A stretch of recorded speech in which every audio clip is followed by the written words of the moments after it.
we are coming to you live from Community House, where we are speaking with the Republican President, Mr. Hakainde Hichilema. Now the die is cast. In a few hours' time, the campaigns will close, and the Zambians will decide who will lead the country in the next 5 years. It has been a busy 90-day campaign period, with political parties and candidates traversing the country to meet voters, present their manifestos and vision for the country. It is a contest that has largely been framed around continuity and change. Today, I'm privileged to sit down with the Republican President, Mr. Hakainde Hichilema, who is seeking re-election on the ticket of the ruling United Party for National Development, UPND. President Hichilema has held more than 130 community engagements across all 10 provinces and nearly all districts of the country, taking his message directly to the people. He joins us this morning to share his experiences from the campaign trail and, importantly, his vision for Zambia beyond the election. Mr. President, thank you for taking time off your very busy schedule to sit down with me and us and to speak to us and through us to the nation. Reverend, thank you very much. May I start by saying good morning, fellow citizens. I'm very pleased to be on this program today, given the schedule that we have been involved in, and for ZNBC, for other media organizations that are tuned in. We're very grateful. Obviously, the citizens will view what we're doing through the media, and that's why the media is valued. But for you, thank you very much for anchoring this conversation. We're grateful, Mr. President. Thank you. Over 100 rallies, 10 provinces, yes, all the districts of the country. Yes. Still going strong? Very strong. I feel like I've just started. Strong. How has been your experience? I'm a farmer, as you know. Meeting everybody, meeting people in different It's fantastic. parts of the country. It's humbling. Provinces. It's humbling. By the way, look, I've come to know your country, my country, our country, over the years. 15 years in opposition, at the helm of UPND leadership, traversed the country. So as I go around now, meeting people in different places, all of the corners of Zambia, it's just sort of reassuring in terms of the initial data that we've been collecting, and now the confirmation of that data as we have been in public office now for almost 5 years, just a day or so short. 5 years. So, and meeting the people and also talking to them to hear from them how their government programs have impacted them and their families positively. It's humbling, it's also encouraging, and also reminds us that there's still a lot of work to be done out there. A lot of work to be done, because we've been backsliding for too many years. Thank you. Now, Mr. President, tomorrow Zambians go to the polls. This is the final day for the Yes. campaign. What is your message to the nation? Citizens decide who they want to lead them. And for this election is a contest of what I may call progress or going backwards. That's what it is. Because we have been on a downwards trajectory for too long. And numbers don't lie. Since 2021, we've been bottoming up. And we've done the heavy lifting. Debt restructuring, heavy lifting, mining restoration, heavy lifting. We'll get into those issues. But also, Zambians know what free education has meant to them and their families. Literally every family is a beneficiary of the government's free education policy, which, as you know now, Professor, we've turned into law. We've signed a piece of legislation that makes education free and obligatory. Families must send their children to school, and schools must take in the children. They have no choice, at least in the public schools, schools that are owned, run by the government. Then we can talk about peace, unity, stability. Citizens feel that.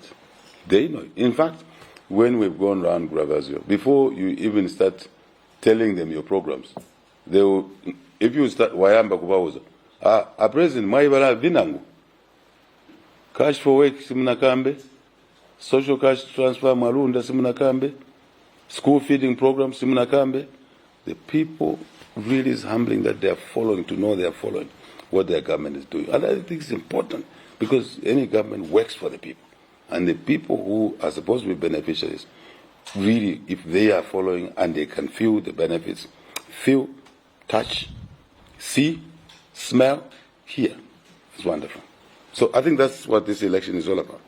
We move forward or we go backwards. And as a country, we've gotten used to going one step forward and 3 steps backwards, such as the vexation of debt.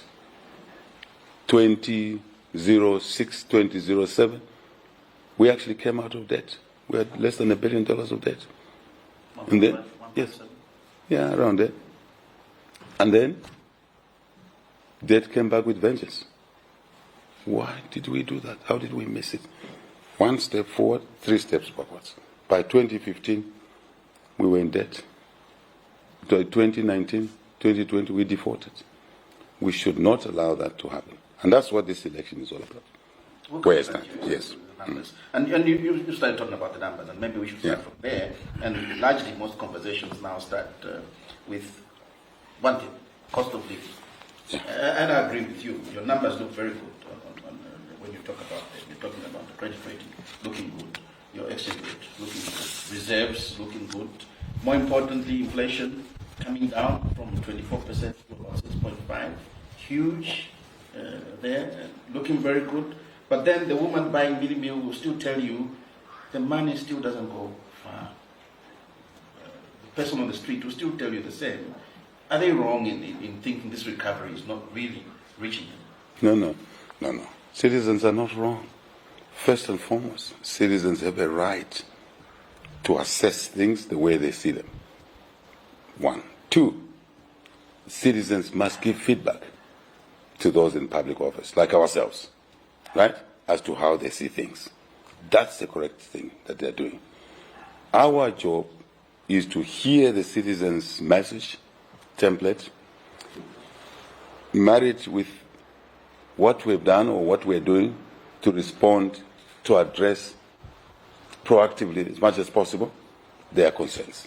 So let's pack that item, that citizens have a right to say what they feel, and the elected government to address their challenges and the feelings that they have.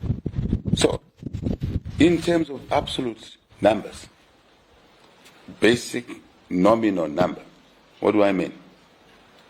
If you look at 1 today, is not the same as 1 5 years ago. What do I mean? If a commodity costs 1 kwacha 5 years ago, and it costs 1 kwacha today, actually, 1 kwacha today is less than 1 kwacha, or 5 years ago. It is time factor, relativity. That's what matters. I don't want to go. Value diminishes. Absolutely. The time value, the issue of what we call, I don't want to complicate the conversation to economics, real terms, right? Because of other factors. So having agreed that this is what citizens are saying, I must say it is a job of a government like ours to continue to hear citizens and specifically get the analysis of where the areas they feel the most pain, and we address those issues. Our job has been to address the issues with regard to the cost of living. To address how have we addressed those issues? If you want, I can go into a few details.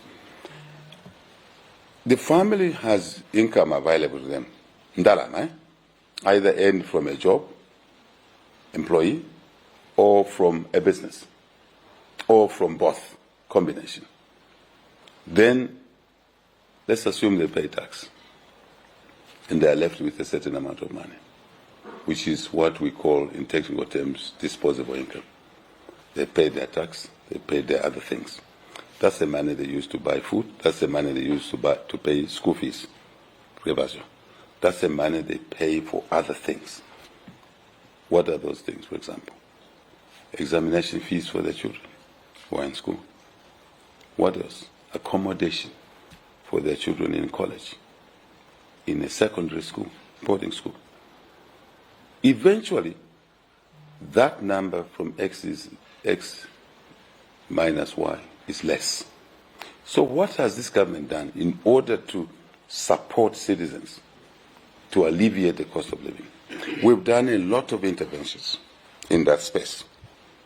One is by pulling inflation down. macro stability.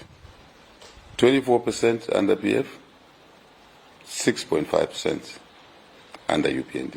It means that the rate at which prices increase has dramatically slowed down. Again, I was talking of 1 kwacha of today, 1 kwacha of 5 years ago or so. So that generally assists farmers. If it weren't for the reduction in inflation, let's call inflation simply, in practical, street language, is the rate at which prices increase, the increase in the general price level, isn't it? So if the inflation had continued at 24 under PF, the families will have to pay more for a loaf of bread than they are paying now. But because the general price level increase has come down, the increment in the loaf of bread is at a lower pace, lower level. That's the meaning. Let's pack that. So what are we doing in order to alleviate, to cushion free education? Number one, very important. If a parent had this income X, which we talked about, and they had to pay 1,000 kwacha for school fees for one child, what has this UPND government done? In recognition of our efforts to alleviate the cost of living for the family, the government now says, under our policy of free education, government takes over that 1,000, pays the school fee. I'm not talking about books and shoes and the pen. I'm talking of school fees. What else have we done? We have said the kid must write the exam. Ordinarily, the parents must pay for the exam fee. The government of the UPND pays for the exam fees. You can add mentally what that does to the available income for them to spend on salt, on sugar, on bread. We've taken other costs out of the family obligation. They don't have now to sell goats and chickens. Remember I said your income is either you are employed or you have a business or a combination. If you run a small business, family business, with goats, with chickens, they now don't have to sell chickens in order to pay that 1,000. Their government of the UPND pays. Then the exam fees the government pays. What else? Accommodation fee. I'm sure you realized last week or so, for the universities and colleges, a couple of colleges, right? It's all subsidized. So, and I want to explain the reason with UNZA why the president made that decision. It's because the UNZA administration increased the accommodation fee from 3,900, they took it to 5,850. So that differential now, it meant the parents must pay. If the parent is already stressed with the cost of living, the president thought that it's a correct thing to take that cost as well. That's why we increased that accommodation fee from 3,900 to 5,850. Again, to cushion the families, especially the ordinary families, the humble Zambian family. Tick that box. What else? By constructing more hostels in colleges and universities, which had stalled for a long time under the previous government, and now making these hostels available for the students to occupy. In the absence of this hostel space, students had to go to private hostels where they paid more money than the 5,000, even 5,850. And that is another cushion. What else are we doing? Cash for work. So a kid who is not a graduate, is not in college, is not in school, a family member of the 8 average family size in Zambia, 8 thereabout, 1 is working, others are dependent, 7. It means that now that additional member of the family who is dependent on the income from their father or mother or guardian can also go and do some gainful work through cash for work, which we are continuing, right, as a feature, as a social support program. Then they can earn additional income. So that X increases all of a sudden plus Z for the family. This is social support. What else? FISI, Farmer Input Support Program. And agriculture sector. And agriculture sector. But I'm just bringing around the cost of living. You can see what I'm doing. I'm isolating bits and pieces that affect the cost of living and the alleviation efforts that this government is making. Citizens. So, you pay for fertilizer a deposit of 400 kwacha. Then you get inputs, fertilizer, seed, worth 8,000 kwacha, thereabouts. 8,000 less 400 you pay, 7,600 is your benefit from the state. That's social support to alleviate the cost of living, which we agree has been high. No debate about that. So it means that family now has access to an additional 7,600 kwacha from the government. Safe to say, they don't get it as cash, but through e-voucher, they get it as value, which then they can go to a shop themselves to get fertilizer. Gravazio, this is a fantastic story. I like your question. Transformation. Yeah, transformational. Change, life-changing. Then they go into shop, get fertilizer. They grow the maize, for example. And now we've stopped forcing them to grow maize. They can grow wheat, they can grow soybeans. By the way, soybeans. Are you aware that now in Western Province we started growing wheat? Small-scale farmers in the Sekongo area. Part of what I'll talk about, wetland farming. So they have 7,600 in the short, in the arm. Alleviating again the money, that X we talked about, the income they should have used to buy food. Now they can grow their own maize. So after growing their own maize, they'll grow enough maize, more than what they need for domestic consumption for the year, 1 year, because this facility is yearly, isn't it? Then they have excess now, which they sell to FRI, food reserve, or to anyone else. We don't force them. Then they have additional income. So again, that X Grovazio plus C, if you want, plus L, additional income. This is an extremely important intervention aspect. Then there's what we call wetland farming.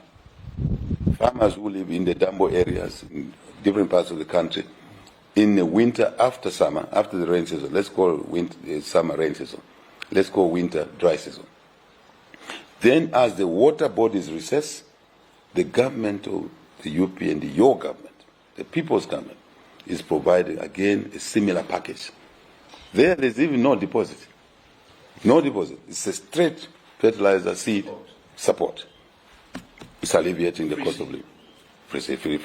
I don't want to call it free because nothing is free. In my world, nothing is free. Somebody pays for it. In this case, the overall taxpayers, we the citizens, including you, pay for that. Why? Because you are better off.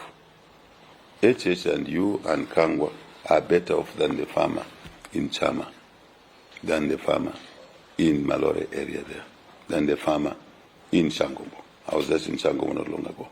And we get to pay extra through tax. Then that tax the government chooses how to use it. And this government chooses to support the vulnerable families to alleviate the cost of living in that way. This is really important to explain. I've always said to you that resources are limited to the people of Zambia. And this is an international understanding. But it's a question of choices. How you utilize the limited resources. This is how this government chooses to utilize the limited resources. Right? By basically allocating these resources to the most needy. To cushion the cost of living. Just a little bit on this one. Now, here's another issue that people haven't seen a lot. As you know, the war in the Middle East has pushed the international price of fuel. What we've done as a government, we have still been able to reduce the pump price. An initial increase because of the war. In fact, before the war, we were doing very well, reducing the price of fuel, pump price. The war came, international prices went up because there are three factors that affect the price of fuel in our pump stations. One is the international price. Two is the transportation cost of fuel, pipeline or by road. Three is exchange rate. So one variable change in this case, international price because of the war. And that's why you've heard me, Grabazio, say instability anywhere is instability everywhere. We all get affected. So what your government, European government has been doing is that through a special fund we created, what we call NH Fund, we've been able to cushion the pump price. And even this month, August, we were able to reduce the price for all the products because we are intervening in that way, supporting citizens so that the pump price doesn't go up to eat into that income X plus Y plus L, as we call it. Don't worry about that. To reduce it. What else have we done? We have taxes on fuel. We decided to remove the taxes on fuel to help lower the cost of fuel. Otherwise, the cost of fuel by now should have been 40, 45 kwacha per liter. And that will have exacerbated the high cost of living to the citizens of Zambia. And this is of general application, universal application, meaning there's no segregation. Grevasio, you buy the same fuel, isn't it?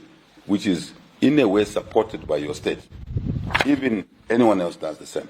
And that's what we've been able to do. Now, I can go on and on, but the issue is that we would like to continue providing these alleviation measures. I haven't talked about one more thing. Allow me to do that. Skills training. We support now a section of the community that is not in college, that's not in secondary school, primary, secondary school, that is not in college, that's not in university. They are citizens. We value them. So what do? We decided to give them a bursary. Under CDF. So that they can go and train to get a trade. Carpenter, plumber, we love plumbers now with our agriculture and irrigation. Very important. Welding, all of that. Bricklaying. We were losing that skill set.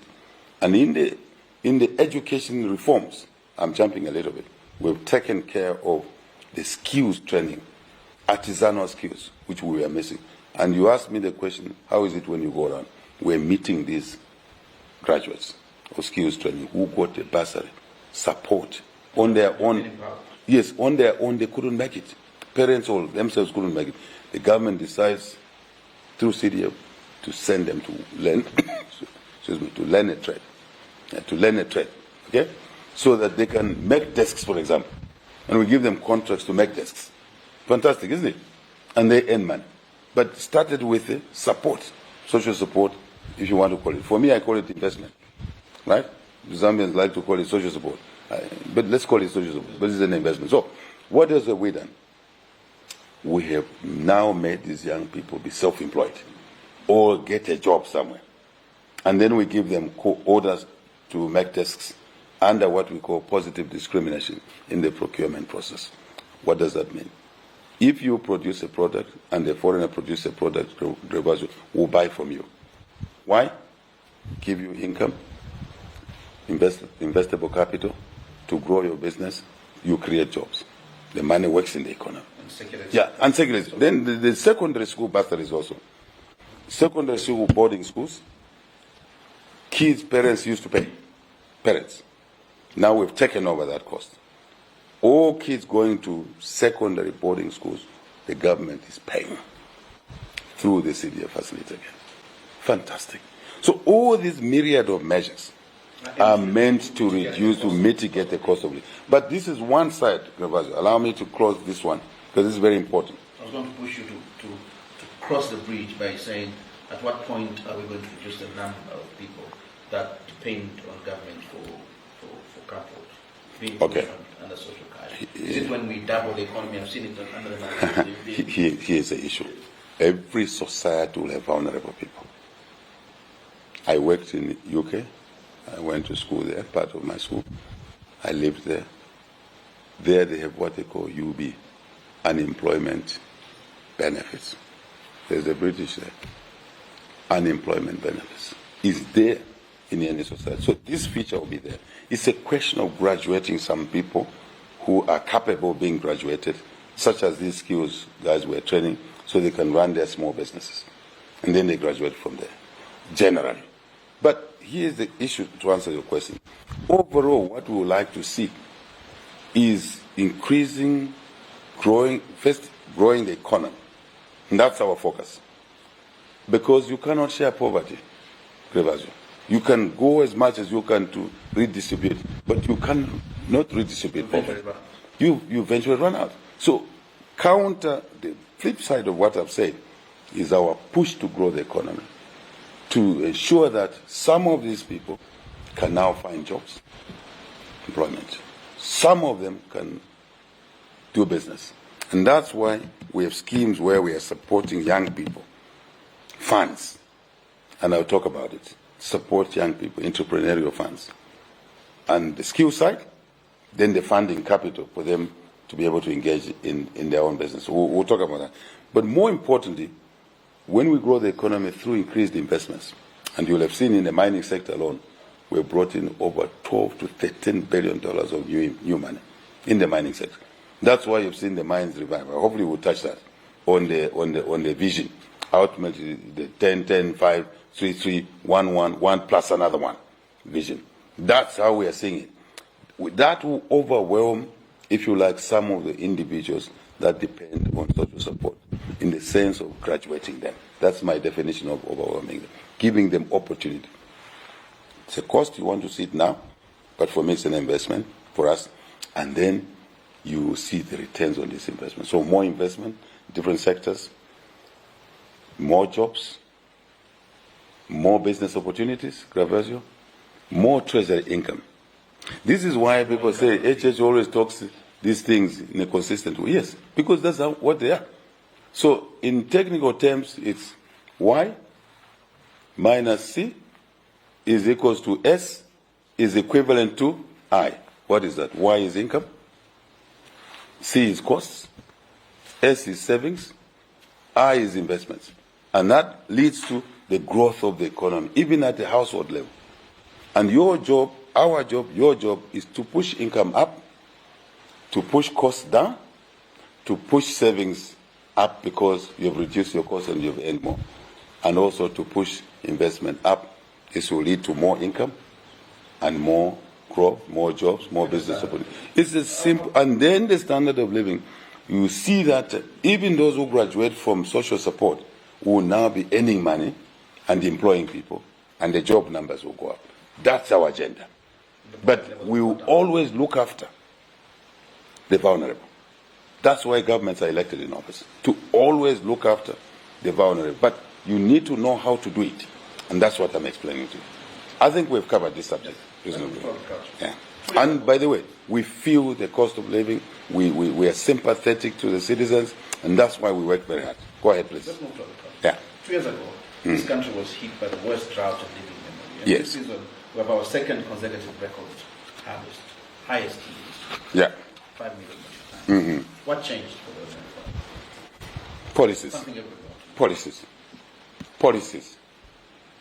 Orientation of the attitude, orientation of the mind of those who run government. In this case, the European government. From the top, the vision. The vision, manifesto, implementation, programs to lead to what you've just said. When you see the production going up, record high, ever since independence, we were hanging around 1.5 million tons, 2 million, 3 million tons, 2.8, just around there. I'm just explaining the range. Then we jump 1.5 years after the drought, we jump to 5 million tons. Unheard of. Why? It is the measures we're put in. First, is return to the cost of living and social support. Face it. The decisions we made, we inherited a situation where ghost farmers were receiving fertilizer and seed, but they never had not even 20 meters by 20 meters of ground to grow something.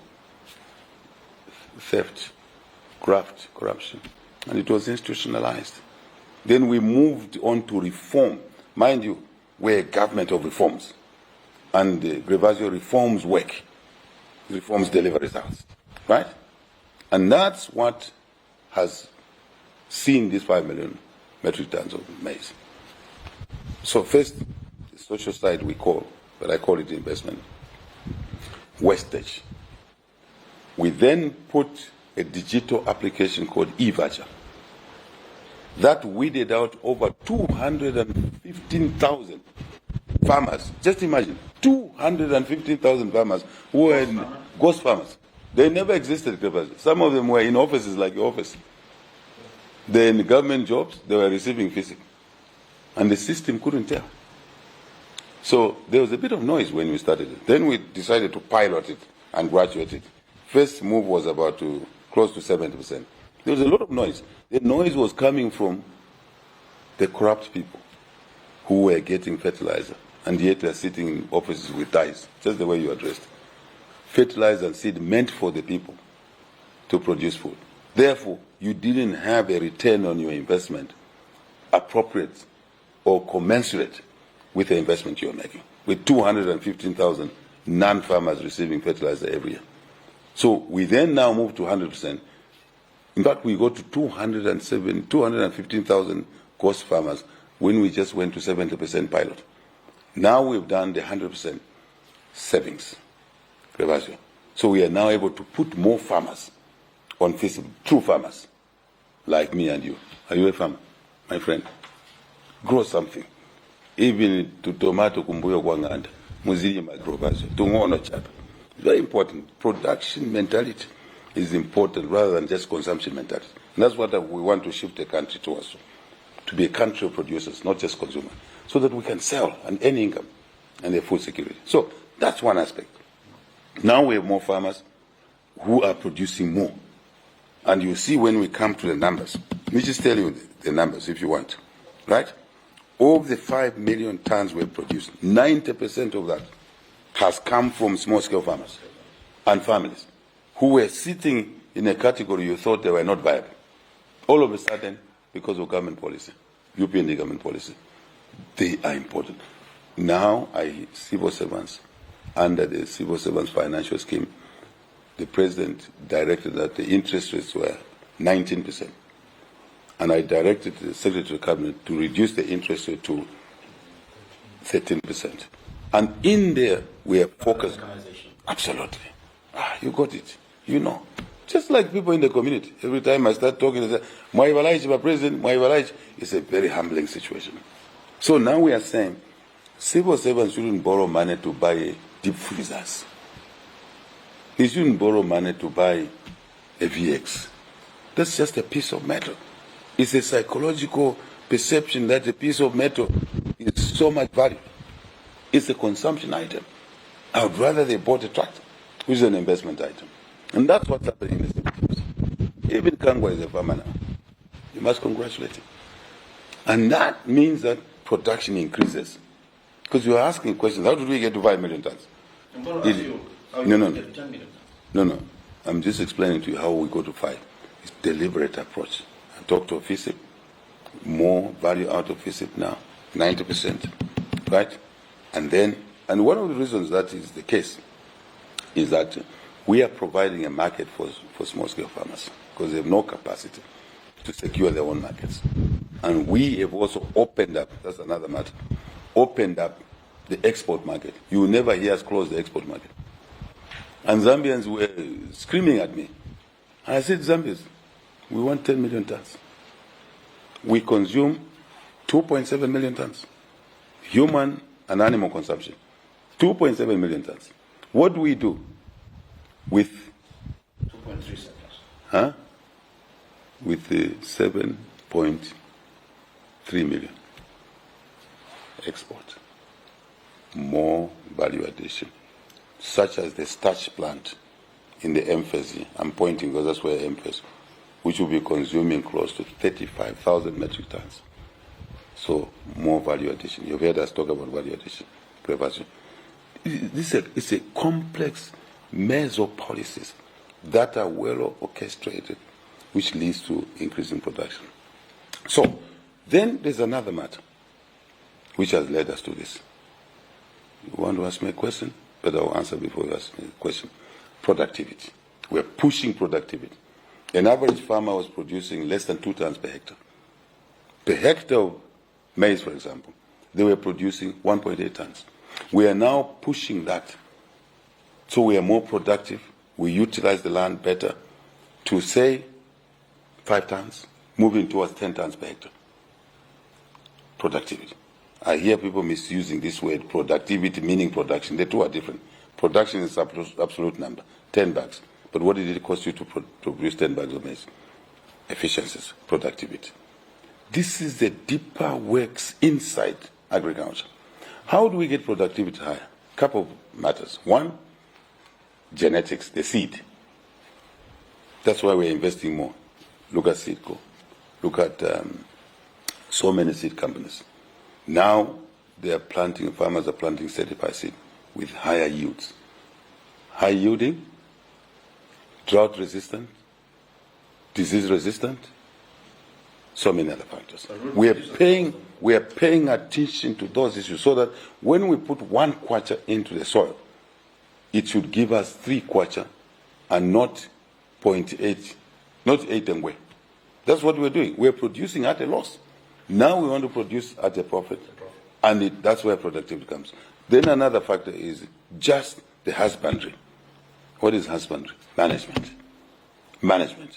So that the efficiencies can come through not just the seed, not just the fertilizer, quality of fertilizer. Remember when we took over government, people elected us into office, there were fertilizer companies that were supplying fertilizer underweight, poor quality, right? Underweight, poor quality, but expensive. So now to reduce the cost of production, we have been able to push the local production of fertilizer, such as United Capital Fertilizer, nitrogen chemicals, our own capital. And these are the same measures you rely on, No, hang on. to push the production to 10 million. Hang on. And in 5 years, This is the we are best. hoping to push in another 5 million. You've got it. But this is the Huge best. number. You can't get to 10 million tons. You couldn't get to 5 million tons until we started doing the European government, what I'm explaining to you. The spend was almost the same, but you're only producing 2.8 million tons. Similar spend, we're producing 5 million tons. Numbers don't lie. What have we done? The efficiencies. And also pruning out thieving in the system. And let me remind you what happens. When you have the husbandry side, commercial farmers right now are able to do 10 tons per hectare. Small scale farmers are doing 1.8 tons per hectare. We want to close the gap. And we are working towards closing the gap. And by the way, a farmer doesn't have to grow 100 hectares to get a yield they're getting now. They can actually grow only 50 hectares or 40 hectares for the same yield. Less labor, less cost. That's our focus. And now we are touching farmers. For example, I asked Zambia to attach a couple of farmers around Pongwe Farm, for example, so they can help them to improve productivity. And it's working.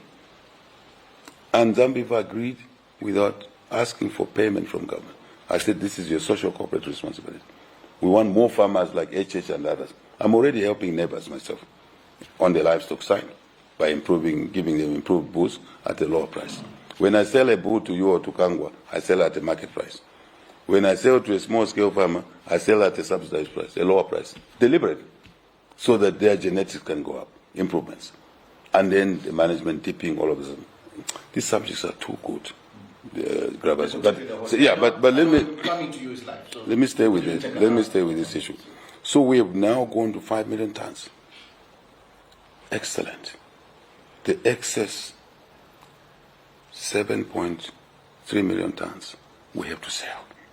To where? Congo. Market. I'm jumping to a market now. Security of demand, which is the market, is essential. Zambians try to call me names when we were exporting maize. But because we were shutting the exports of maize to Lubumbashi, Katanga, Lualaba, Tanganyika, 3 provinces we share boundary with Congo, South Africa came in. Is that market gone? We lost a good portion of it. Now we are working to recover it at a cost. That's not good economics. That's bad economics. And that's what we want to do, to be able to be the premier supplier of milling meal, preferably, not maize, because it's a value added. We keep the milling jobs here. Adds on to the 1 million jobs we've created. And that way, Gravasio, we can secure the Congo market. And the Congolese now, we're working on a different structure, where they give us an order in advance every season. So we can produce for them. And we know there's a market. What do you do with the excess maize if you have no market, external market? Yes, processing, industrial processing. You can call it anything. I've just given you an example. That chibuku you see, is from agricultural raw materials. And even the Zambian breweries beer you see, there is sorghum. There's sorghum in some of that beer. So that's what we're promoting in agricultural processing.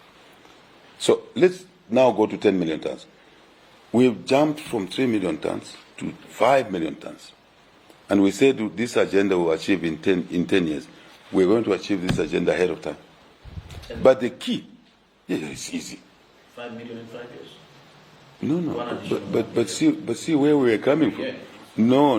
This is simplistic. This is a lazy man's analysis you're injecting here, Krebazo. What nice man said? Yeah. The intelligent man's analysis is that we have to clean up the system like the stealing that was going on. Now that we've done the heavy lifting, we now can exponentially grow. That's how it works. But the issue is that why should we produce 7 million tons when we cannot sell it?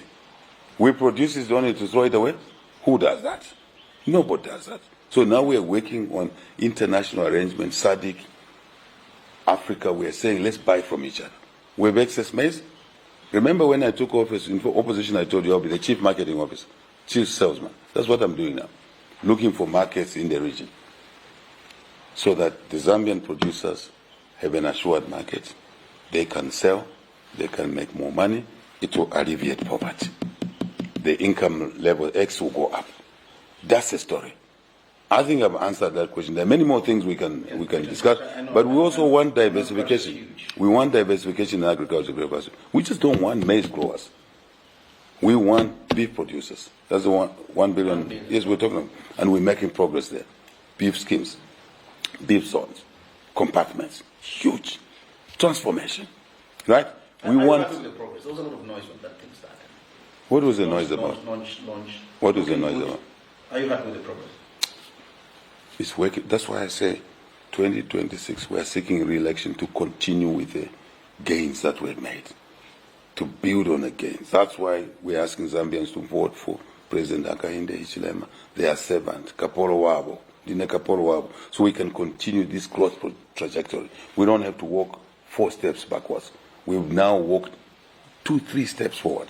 We want to continue walking another 10 steps. Instead of growing like that, this time we want to grow like this. And the jobs will come, Rebasio, more business will come, and treasury income will increase. Pretty easy to now extend, in our view, the support to students in the country more beyond the government schools, government colleges. They are citizens of Zambia. We will be able to raise enough money, more money. So the point I'm making is that the progress we have made has been painful because we had to start cleaning the system first. We're not done with that. There's still a lot of cobwebs here and there. It takes a bit of time. You know, institutions don't change overnight. Change is not an event. I'm a qualified change manager myself. That's why you see I do these things this way and with the high levels of tolerance. Because you can break the people if you don't know how to walk them through a change process. But we've done the cleaning, the house cleaning. There's more to be done, but you see now exponential growth. But the market, domestic, through processing, through agro-processing, very important. Through growing the beef industry, Grovasio, it means it will demand more stock feed. You see what I mean? It means the demand for stock feed will increase. Then the farmers have a market. Starch plant here, which is only the 3rd starch plant in Africa. South Africa, Egypt, and Zambia. As we are now on the health side, the cancer hospital upgrade we've done, Krevasio, we're only the 3rd on the continent. Egypt, South Africa, Zambia. We don't have to send our patients to India anymore. I'm really humbled about this decision we made. And this hospital is funded by Zambian taxpayers, man, $32 million. We funded it ourselves, priority. And you were at the opening? Were you there? Yes. It was humbling. When the testimonials were being talked about, the beneficiaries already, 800 backlog people waiting to go to India, they'll be processed now here in Lusaka, home. And we have another facility in Dola coming up, 70% complete, another one in Livingstone, to take care of the geography of the country. But this is digression. That's digression. That's in the health sector. This is in the health sector. Yeah, thank you. I know mining those last. So, but agriculture holds even a bigger potential than you have seen. Kenya was just an agricultural country and tourism. Their economy is bigger than us.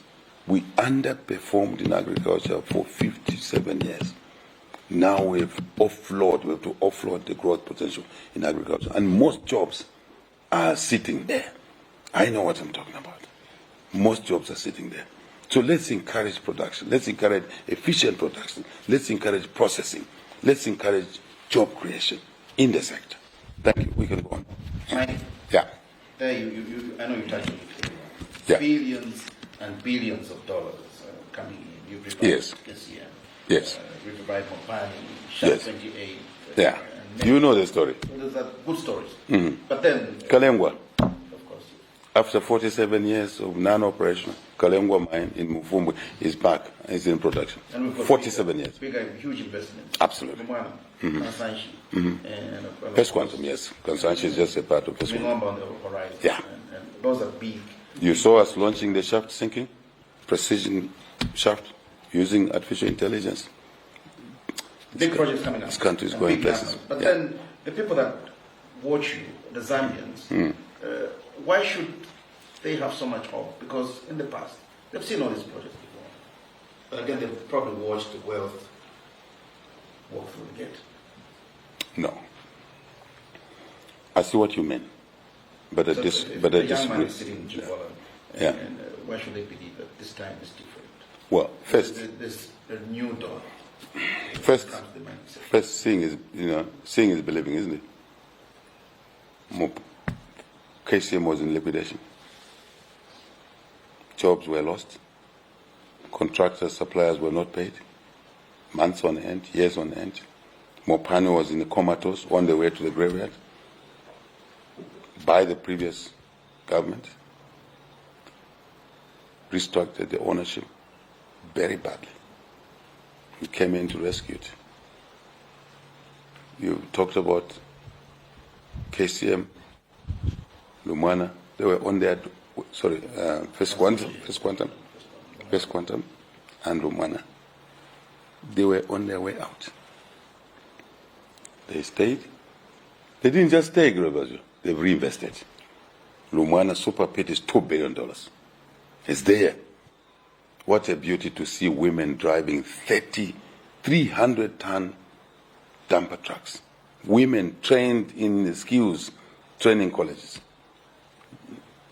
Have you an idea what a 300-ton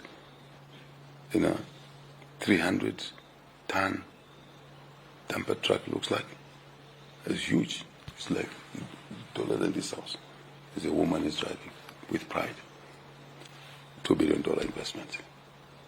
Right? First Quantum was exiting $1.5 billion investment. Extended the life of Kansanshi mine, which you have mentioned. It should have closed 2 years ago. The life of that mine has been extended by another 20 plus years. Jobs secure. Odd jobs. New jobs. State-of-the-art processing facility at Kansanshi. I was there. We initiated the project. It's humbling to see what we can do. Now, when the construction of that processing plant in Kansanshi was going on, supplies were coming from Zambia in our positive discrimination approach, such as what? Zamefa provided the electric cables. And millboards there are being manufactured at Kalumbila MFAS. Millboards. Grevasio, this country is on the rise. Remember when we took office, I went to the European Union Parliament and I presented and I said, yes, Zambia has been difficult, but we are here to uplift it. The country is ready. Put us in office, work hard, reflect on that statement. And we said Zambia is back in the Champions League. It's true. Zambia is back in the Champions League now. Look at our kwacha. Best performing currency. It's not by magic. It's not by chance. It is by managing variables and policy choices. And so citizens now can talk of KCM back in production from liquidation. Took out matters in court in London. And this president's messaging is that, stresses that we don't do mine in court, Grevasio. We do mining at the mine site. And we make decisions in the board. So we took out all the litigation in First Quantum, the litigations there, took them out. And I said, guys, let's sit on the table. We sat, we resolved. consumption is there. You can see it. You can see jobs. You can see suppliers being paid. That's where the hope lies. KCM, you can see the rebound in production. Now KCM is talking of listing on an American stock exchange. Really? 5 years ago, KCM was in liquidation. Did you ever think that today it could attract capital, international capital, by listing on a stock exchange? An ordinary capital provider on the stock exchange is willing to buy shares to raise money. For what? For the Konkola deep mining project, which has been talked about for years and years, and nobody was able to do it. We're doing it. We're doing it. There is the proof. And suppliers are being paid. There is the proof. If you talk to former Kitwe town clerk, mayor, she was able to pay this Kitwe City Council retirees who were not paid for 15 years. Once we did a transaction with KCM with Mopani, she was able to pay off all the retirement benefits straight into the arms of the citizens. Again, back to poverty alleviation. Which money was it? Yes, because we have revived the mines. So I am answering your question. Why should Zambians trust what is it? Exactly. They've always complained. This is the world always leaves the country. No. But if you can pay retirees who are not paid, where is that money going? To Zambians, isn't it? We've also done what we call in the mining sector now, local content law. You're aware of that? We've now legislated, negotiated with mines that whenever they have a spend in there, $1 billion, we'll escalate that $1 billion. It means $200 million will be spent by buying from Zambian companies. And we'll scale that up, Grevazio, to 40%, which is $400 million. Zambian suppliers and contractors will be involved. Never done before in the history of this country. There is a test of the pudding. What else did we do? Mine said, a lot of Zambian suppliers have no experience. I said, we understand that. Put a program, supplier development program, local supplier development program. You saw last week, First Quantum signed agreements with APSA, Zanaco, to provide capital to local suppliers who are being trained by the mines on how to supply. Those programs were never there. So now they'll be able to supply, and the capital is there for them to access to supply, and the mines will pay when they're supplied with goods and services. There's sustainability there. There's job security there, in addition to the new jobs. It has never happened like that. It's happening for the first time. And it's happening deliberately, intentionally, in a methodical way. People used to mock us when we said we run the country in a methodical way. They used to mock us. What is he talking about? Now, you can see the buoyancy in the mining sector. Suppliers being paid, sometimes 1 or 2 delays. I want to also encourage Zambian suppliers to be serious. If you are supplying to a mine, you are supposed to supply a millball at a plant on a Monday. Next Monday, you should do it. Because if you don't supply that millball, the plant will not operate. It means the production targets of 3 million tons is being affected. I want my fellow citizens to take business opportunities seriously. In my young days, professional days, if I had a deadline to work to deliver a product to a client, I worked the whole night. This woman here will tell me that. In the early years, she was complaining, saying, are you married to work or you are married? I said, allow me to work. She's happy today. I want us to work to change our work culture as citizens. Take the opportunities that are there. Change the work culture. Deliver on time. Deliver quality. Deliver at the right price. Then you sustain the contracts. And then you employ more people. Then you can make more money. Then you can help your relatives who need help. That's my philosophy. That's the way to do it. So I can say that the test of the pudding is in the eating. You can see production has gone up now. And that's why when we set a target of 3 million tons, everybody thought we were crazy. I said, but the production has been going down. How can you set up a target of 3 million tons? Now they have opened their eyes, they can see what's going on. That is the leadership. That's the question, Mr. President. You've gone probably halfway, done 110. You're Yeah. still not even at half of the 3 million metric ton. No. But you're missing the point. I know you're asking for the viewers. Yeah. Huh? You're missing the point. Let me give you an example. The potential, we had to first clean, I didn't even talk about it, the fiscal regime in the mining sector. The taxes, to use an example. In the previous government, the tax system was changed in that 10 years in 18 times. What we've done was to do international benchmarking, to bring the operating environment in the mining sector, to bring stability, attractiveness first, then stability. So that because mining is a big investment sector, and it's a long-term sector, you can't be changing taxes 18 times in 10 years. That's what our colleagues did. We brought stability there. That's why you have seen attractiveness. I've gone to the mining endeavor. Ask guys here who go with me. Every time the Zambian station is coming at the mining endeavor in Cape Town, the room is full, chock-a-block. Why? You think those investors are fools? No. They can see that this is a country to go to. And that's exactly why we've attracted $12+ billion. Direct. Now, indirect support services, right? We have not even included in $12 billion. But more importantly, the tax regime is now predictable. And contrary to what the naysayers, Grievers, were saying, that mines were not paying taxes, is totally wrong. Now, the largest single taxpayer in this country is First Quantum.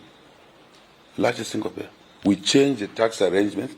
Before we changed it, because of the previous government, for one tax only, right? Dividend, call it that. We changed to a loyalty dividend model. First Quantum was paying around $10 to $15 million. Now we are earning $70 million per year, just on that tax line.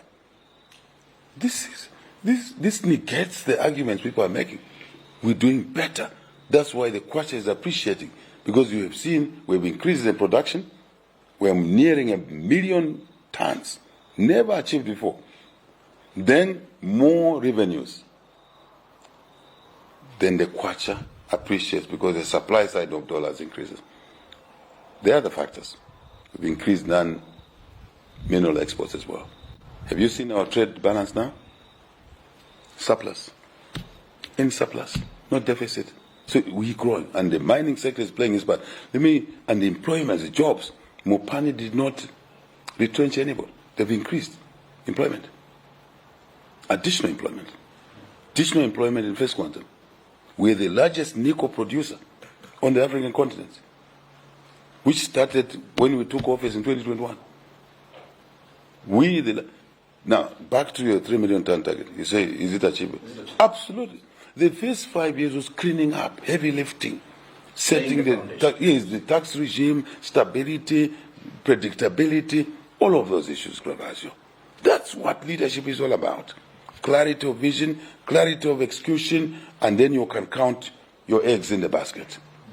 Right? After you've made the chicken lay eggs. You can't count the eggs before you have started helping the chicken with the stock feed. You're already counting eggs. There'll be no eggs there. So that's what we've had to do. Let the chick layer chicken from a chick. It grows, isn't it? For a period of time, no eggs. Once it starts producing eggs, it's daily. Exponential. From this way to that way. That's the difference. Grevasio, the other matter we've done is opening up the mining sector to Zambians, artisanal miners. But we want them to mine, artisanal miners in gold, in other metals.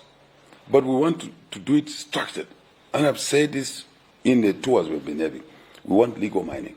4 rules must apply. Legal mining. Safe mining. You're a great guy. But in the safe mining, there are 2 components. Do you know the components? Safety in terms of environmental damage.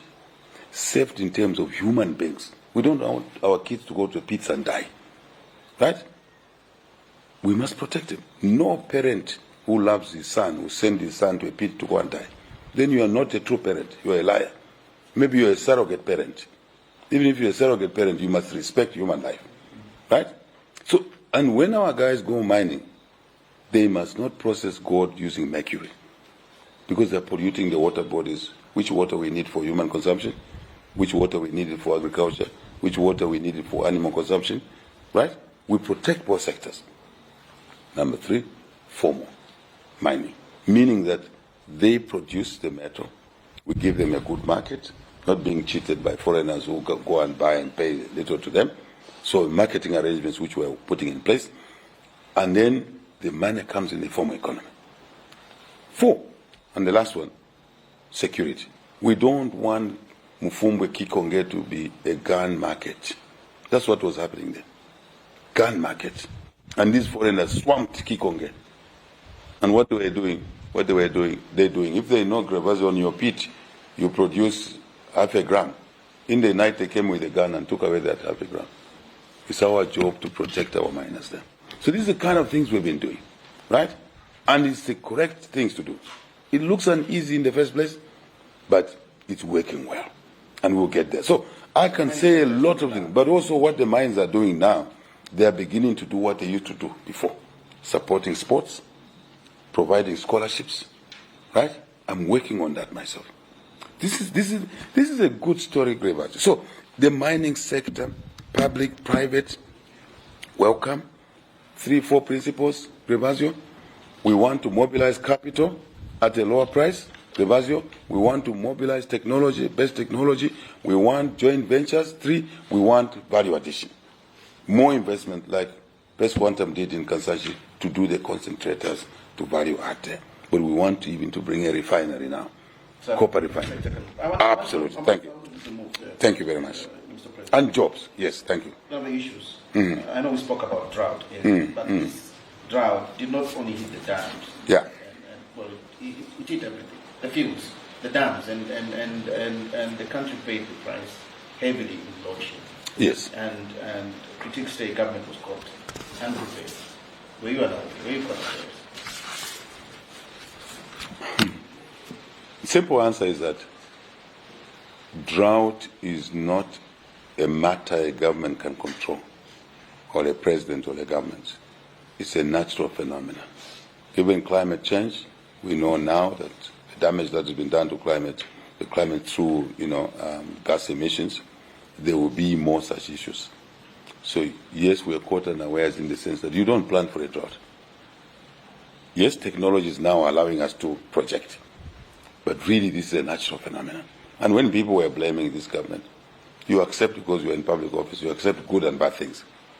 But droughts have been there before. The question is that first, we say that no Zambian will die out of hunger. And there's no Zambian who died of hunger. We fed them. We use the reserves.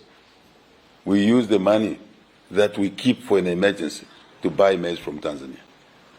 Just as an example. Second thing we did is that we will now flip the coin and use as a window to be more prepared. That's the question everybody asks. Yes, and two elements. That will never be exposed. And 2 elements of managing and creating an opportunity from a crisis. One is food security. That's why we're moving to water harvest, dams, weirs, boreholes, so that we can irrigate Grevazio 500,000 hectares. Irrigation. If you say we produce 500,000 hectares, we irrigate, and we produce 8 tons per hectare, it means we'll be able to have 4 million tons of maize. Simple numbers. Numbers don't lie. 500,000 hectares of irrigation, we produce 8 tons per hectare, we'll have 4 million tons of maize. We only consume 2.7. Food secure. Deliberate. Energy. Proactive. Energy, we've now brought diversification, which was never done by governments before us. Never. They just stuck with hydro. So we used the crisis and turned it into an opportunity. Solar. Oh my God. We're now targeting one of the 10s there, 10,000 megawatts. Call it 10 gigawatts of power. Deliberately now. So that as we consume 3 3,000 megawatts, 4,000 megawatts, 5,000. We've set a target of 10,000 megawatts. As the economy is growing, but we're ahead of the economy because energy is the engine. Energy, remember, fuel or electricity, and electricity, not all, are the engine of an economy. So we're targeting 10,000 megawatts. And of this, the majority will come from non-hydro, such as what? Solar, coal, clean coal technologies. And that's why you've seen us now doing an additional 300 megawatts in Mamba. 300 megawatts. Then we have another 2 or 3 projects doing 600 megawatts, 150, coal alone, clean coal technology, not to pollute the environment. You go to Mamba now, in that coal power station, you won't even smell the coal. You won't smell, what you see is vapor technology. Remember I talked about capital, fairly priced, lower price, technology, remember? Value addition, processing, joint ventures. So that's what we're doing in the energy sector, as we're doing in the mining, as we're doing in agriculture. These 4 parameters. Yes, now, just a moment. Just a moment. There's a very quick one. So now on coal alone, we're targeting 2,500 megawatts from 300. Public sector, private sector, even yourself. It's an energy. I've invited even Kangwa there to invest in 1 megawatt or 100 kilowatts. And because we've brought reforms in energy, open access, meaning you can produce energy anywhere, Prevasio, in Chipata. And then ZESCO owns the transmission, but they will be obligated to move your power to Lusaka where your customer is. Open access. Of course, there are arrangements. ZESCO earns money. Independent power producers. Net metering. Right? Independent power traders. All this is what led us to alleviation of the energy. And now, look at Chisamba alone. Solar. Chisamba, 100 megawatts plus 100 megawatts. Milo in Serenja, in Livingstone, in Mansa, 50 megawatts. Since independence for 60 years, we only produced 8 megawatts in Luapula province. When we came in, we saw an opportunity, and Luapula consumes close to 30 megawatts of power. The whole province, only 30 megawatts of power. There's an underlying story behind it, and we want to change that. We want to see more usage of energy there. So we put up a 50 megawatts. So we produce more power in Luapula than the consumption in Luapula. It means now the excess they put on the grid. So every province. Now you've also worked on what we call constituency energy. You are aware of that? Constituency energy, 2 megawatts. 156 constituencies, now we'll have 226 constituencies multiplied by 2. Get your number. The constituencies alone will give us more power. I'll give you a district like Nyimba. It consumes 1.8 megawatts, the district of Nyimba. The 2 megawatts for Nyimba will be sufficient for the whole district. So no load shedding. Those who are saying the load shedding will come after, they just don't understand. You know, they like... It's not only the politicians talking. No. The experts are also talking that probably as you push the industrialization drive, it may exceed what we are aware of that. That's why we put a spec at 10 megawatts. Our consumption now is 4,000 megawatts. We put a spec at 10 megawatts. You see how visionary we are. When I say we, you as a citizen, because we work for you, isn't it? We're doing it for the citizen. What we do is not for us, it's for the citizens, for the economy. So that's why we expect it at 10,000 megawatts. And that will mean that as the economy grows, which is what we want, we'll continue changing the production target side. That's how you run a country. It's not abracadabra, Prevazo. It's vision, it's planning, it's implementation, effective implementation, efficient implementation. That's what the country needs. That's what we're offering ourselves for re-election. It is to take the country out of the quagmire of 1 step forward, 3 steps backwards. It is about the leadership. Everything is about leadership. In business, it's leadership. In this house, it's leadership. When you see this house, the lawn looking the way it looks like, when you see those trees looking green in the dry season, it's a leadership in this house. So is it. It is in business. So it is in government. That's how we are approaching public office. Very serious. People say politics is a game. I don't agree. Politics is serious business. as we are discussing now. Now, so those reforms have led us to alleviating on the load shedding. But the longer term effect, immediate and medium and longer term, is production of the diversified mix of energy. Again, we're attracting capital there, huge capital in the energy sector, creating more jobs, more. Talk to the banks. The banks have new clients in the energy sector they never had 5 years ago. And they're very happy. Talk to, I call them the musketeers, the women that run our banking sector. They're happy. Talk to them privately. They will tell you that this government has brought them new clients, quality clients, but it benefits the economy. So the solars are everywhere. What we've done also, you can also produce solar, energy. On your rooftop, 100 kilowatts, you consume 50 kilowatts, 50 kilowatts excess, 100 minus 50, you can sell to the grid. It was never possible before we took office, because this caused a monopoly. Now you have many independent producers, including citizens like you. We provided for you to produce energy. In here, I produce enough energy, more than I need, and the excess I'll be selling. Yes, I've just completed doing that. The excess I'll be selling, it's a lot more excess.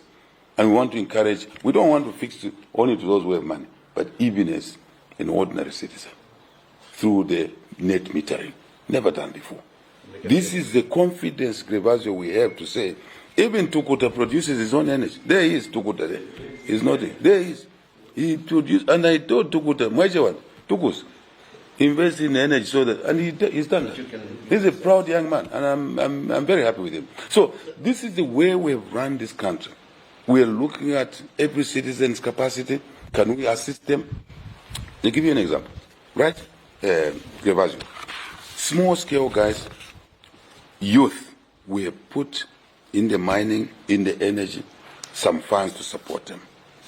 New funds for the youth businesses. NAPSA has $70 million they put for the youth funding. Absolutely. Absolutely. Even you can access it. Except when you access it, you want to buy a Toyota, Land Cruiser. That's the problem. Let me advise you, Mwana. Also, would have involved Kudi and Dalama. He come electricity, 200 kilowatts. You only consume 30. You sell 170 kilowatts. You make money. You improve your income. You reduce poverty alleviation. I don't want to call it poverty alleviation. I want to call it investment growth. Because poverty alleviation is like demeaning people, right? CEC has 500 million kwacha for the youth funds, support capital, more than an average African country. This is what this government has done since we took office. Imisepela, 20 million, and already young people accessing on an electronic platform, digital platform. You don't have to know anybody. You just go on the platform and you can access funding. These are just examples of the things that we're doing to support. Yes. No, but also not just empowerment, but to invest in energy, to invest as a supplier in the mining sector, to invest as a farmer from a youth person. And I don't want, Grevasio, citizens to think farming is for poor people. Icona, man. Icona. The projection is that the next set of billionaires are coming from farming. And I want citizens who are like, Zambian citizens are like, we have the soils, we have the water, which we can harvest, even when there's a drought. We have the weather that allows us to be the food basket. We already are 5 million tons. Then wheat will be self-sufficient. Soybeans, we already have orders. That's why we have 3 million tons of soybean target. We already have an order for 2 million tons. This is a serious issue. It's not a joke. It's a very serious issue. Please proceed. I want you to move and yeah. Probably very quickly. I know this topic you've yeah. so many times, data structuring, and sometimes when you speak about data, viewers switch off when they hear the word data. Why? Do you know why they switch off? You've spoken about it too much, or maybe it's too technical. Some say billions, you talk about the savings are invisible. No. Would you want to briefly explain? They're very Where visible. has that money actually gone? They're very visible. Grevasio, I'll be very brief. Since you have warned me that switch off, how can someone switch off on a subject like this? It is the debt that brought us a decline in the economy. We were living above our means.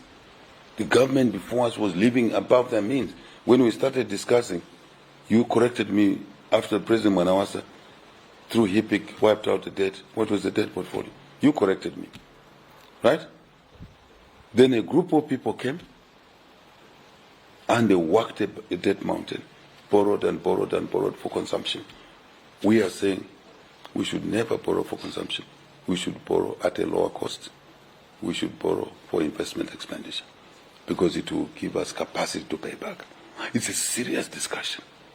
I want to urge citizens not to switch off phones. I mean, televisions when this subject is, because it affects everything.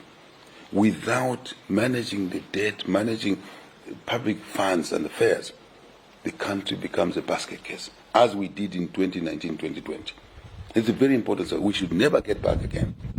So, this debt mountain led to us really killing our economy. We defaulted on the Eurobond. Nobody would give us money. Nobody would invest in this economy. So it is one, when we were in opposition, we said we'll deal with, remember, debt restructuring, so that we can have money, headroom to do other things. And this is another area that you can say, kwenyu sotsana. Why? We promised debt restructuring. We've delivered. The debt which was acquired by other people, we've been able to solve it. And let me give you context. Before debt restructuring, Grevajo, the country, you and other citizens were to pay every year. Right? Every year.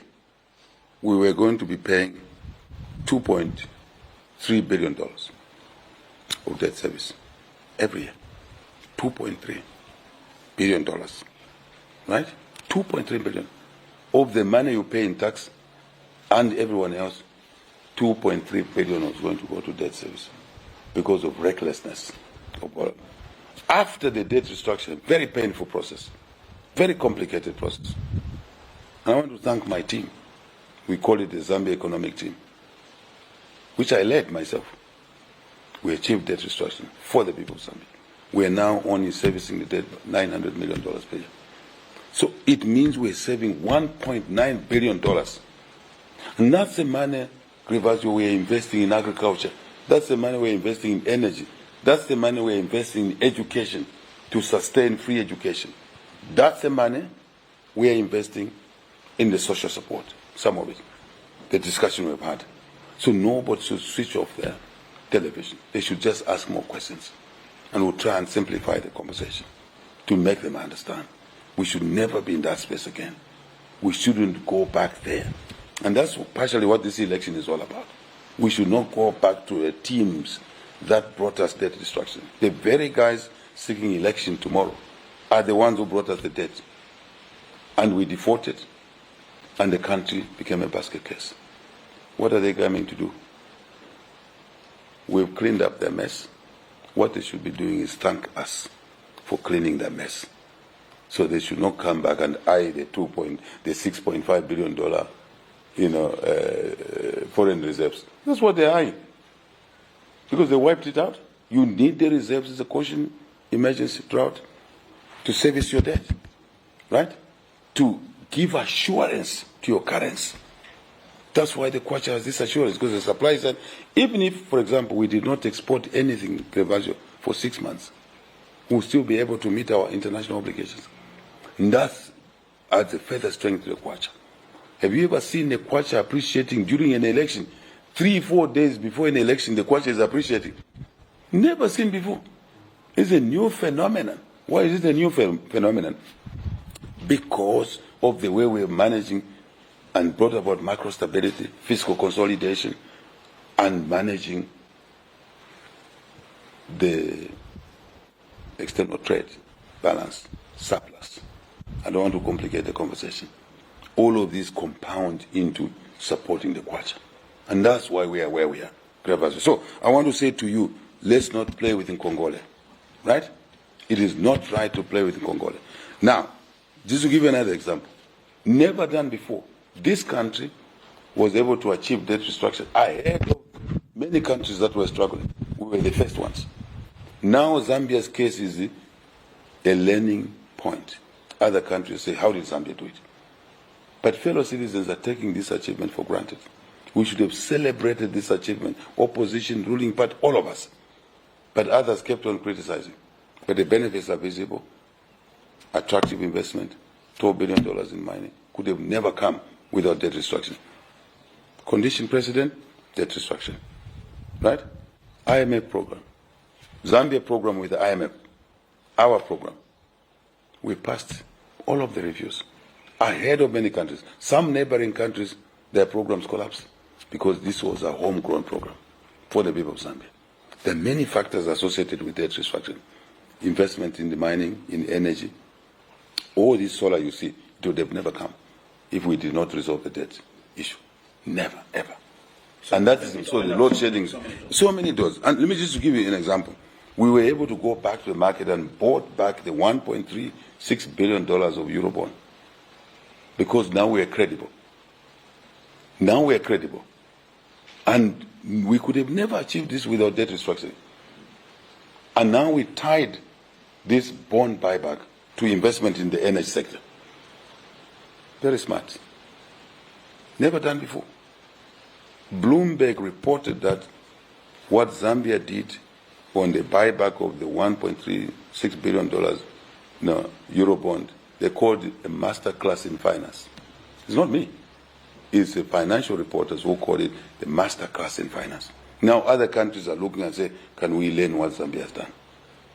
You must be proud of that. Not me. You as a citizen of Zambia and others. That you have been able to put people in office who are doing things like that. But there's still a lot of work to be done. All the time. To reach the yeah, that is what. So now, let me give you a little bit of this issue. Now, this education you see we are pushing, we are confident, partially because of debt restructuring. Because now we don't have to spend $2.3 billion. We're only spending $900 million. And we have programs now we are working on to overwhelm this $900 million debt service. How do we do that? By growing the economy more, much faster. And we're already achieving a level that nobody ever thought. When we took government, the GDP had collapsed to 19 billion. What is the GDP of this country today? Right? We're moving to $42 billion. We're more than double the size of the economy in less than 5 years. Part of it was unlocked by the debt restructuring. Without that, you're looking at 90 billion? Bigger than that. We'll tell you the numbers soon. We're working on it. But we know. But we want to be cautious. But we already, because we've done the heavy lifting, like the chick example I gave you, the layer chick, takes a long time to mature. Once it starts producing eggs, every day. So we are working on that number. And hopefully we'll conclude with that at some point. So I just wanted you to know that we have now restored our international credibility. We are respected. Your country goes to the international table. It is respected. It's given a space it deserves. We had lost that space. How can you walk into a meeting, Grevasio, and you owe Kangwa money, and you are talking, you are the one talking, even making more noise? Kangwa will look at you, mundu ni mundu wabwanje. Zili kunindala mazanga weo, siya ukamba maningi. We were a country of, disgrace, shameful. Now we can walk with our heads high. You travel anywhere, put your passport there, you see Zambian passport, go in. Before they say, what do you want here? How long are you going to be here? This case, an immigration officer will ask you, can I come and invest in Zambia? I hear it's attractive. Different issue. The cost of capital is also coming down because of that credibility. It's a very important issue. Yeah. Thank you very much. I'm going to ask you a double question, and I know some of those issues you've already touched. Free education, one of the flagships. Yes. CDF, another flagship. When you talk about free education program, but then you hear concerns of teachers, parents that speak of thousands of classrooms. And when you talk about CDF, good money being pushed up every year almost. But then you've got reports of CDF money being misused in some constituencies. Prompting a question, has delivery run ahead of capacity? On free Did you education? empower people without capacity on CDF? No. Economics is never like that. You invest, then you get a return. If you don't invest, you never get a return. We invested in order to get a return. How will you get people to know how to use CDF if you don't make it available? Remember, may I ask you, How will your daughter learn to cook shima without you allowing her to practice how to cook shima, or your wife? Simple example. How will your daughter learn to cook shima for her future husband if she doesn't learn it through the house, the Zulu house? The first time she's 8, 9, 13 years, depending on the family culture, she will make a few mistakes. I wait together. But it's a necessary investment. She will even burn, she will have blisters. See young girls learning to cook shima, when it starts boiling, the blisters, they don't know how to manage that. But she learns that, she becomes a good woman. Take care of her children when she's childbearing age, and her husband. So that's my simple answer to your question. It's a necessary investment. $1.6 million, 1.6 million kwacha could do nothing. You could only build one classroom or two. Now 40 million. Again, it's another kwenyo sotsana. Kwenyo sotsana. Why? We said we will make CDF equivalent to $1 million. Today, CDF is 40 million kwacha. We've more than delivered. We've over-delivered. As we delivered on debt restructuring, as we delivered on restoring the mining sector, as we delivered on taking cadres by and large out of the markets, as we delivered on restoring the rule of law. Other than that, old habits die hard. Some crooks continue trying to go back to crime, and we nip them. The police is there to nip them. One would say, no, you have failed on the cadre program because there's still one or two cadres who made noise. It's not an event. If you murder somebody, you go to jail. Isn't it, Grebazo? Isn't it? That's the law. Has murder ceased in the country? I'm now the question. Answer my question. There are still murders in the country, isn't it? In the world. Because someone will still defy the law and do it. And what do? You arrest them. You prosecute them. You put them in jail. But we have taken away the death sentence because it's inhuman. But they will stay in jail there. The issue is that when CDF, we promised $1 million equivalent, should have been 18 million kwacha, 19 million, 18.5 million kwacha at today's rate. But it's now 40 million kwacha. It means it's $2.2 million. And why did we do that? Is to take money away from the center, to take it to the local people. Who are the local people? In the constituencies. Gravazio. Extremely important in income redistribution and giving citizens opportunity to access funds that belong to them, rather. Other than Lusaka always deciding, now we take 40 million to each constituency, we increase the constituencies to 226. It means more money. You multiply 40 by 226. We're taking money away from wastage in Lusaka, travel, workshops, to the people of Chipangari, the people of Kashinakashi, the people of Kambombo, right? In Chama. My beloved Kambombo, Chief Kambombo. I was happy to have met him in my trips. I have a very close relationship with the previous chief, now the new chief. I just love Chama. I love Kambombo. And we want to do more. And one way I thought we would do more is to give them more money. So that in Chama there they decide the priorities for development, education, health facilities, maternity wings, maternity wing. No woman should deliver in her hut or house. They must deliver at a maternity wing where facilities are better, water supply, running water, there is solar there. The chances of saving the mother and the child are high. That's how we show our love and care for the people of Zambia. That's a demonstration of our love and care for the people of Zambia. So now CDF, we are building schools, we are buying desks, we are putting boreholes, reticulation. For the first time, you go to Nchelenge, you find a flush toilet. Never ever envisaged that there would be a flush toilet in a village in Nchelenge. Now there's a flush toilet there. Sanitation. Disease burden will come down. This is a beautiful story. See, now we have done schools, we're doing more schools, you heard me in the campaign talk about more schools, eh? You go to Chawama there. Look at the population in Chawama. Go to Kanyama. I'll be in Kanyama this afternoon. Look at the population. We need to put more schools in there. So when I pronounce that we'll put more schools, I already know where the money is. Where is the money? Sitting in Syria. And the people of Kanyama want more schools. I say, go and build a school, find a plot. And we support it. Then we employ more teachers. We employ more teachers, more jobs. What else? Teacher-pupil ratio improves. What's the consequence of that? Best passing rate since independence in public schools, running to 60 to 70 since independence. Numbers don't lie. Others were arguing that, free education, we combined free education with CDF. Policies must be combined for them to be effective. That's what a leader must do. A team of people in public office must be aware of these issues. So CDF supports free education. Free education supports CDF. Skills. Remember I talked about skills. Secondary school bursaries. More teachers. More specialized teachers. Not just a teacher, but teachers in woodwork, in metalwork, teachers in science and biology. Hence the pass mark you have seen. Test of the pudding is in the eating. And if there's one issue that has gone down well, is free education, is CDF combined. Desks. This thing is a game changer.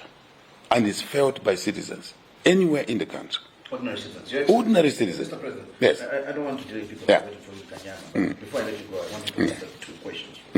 One of them, you've been in office 5 years now. That is long enough to get things wrong, to get things right.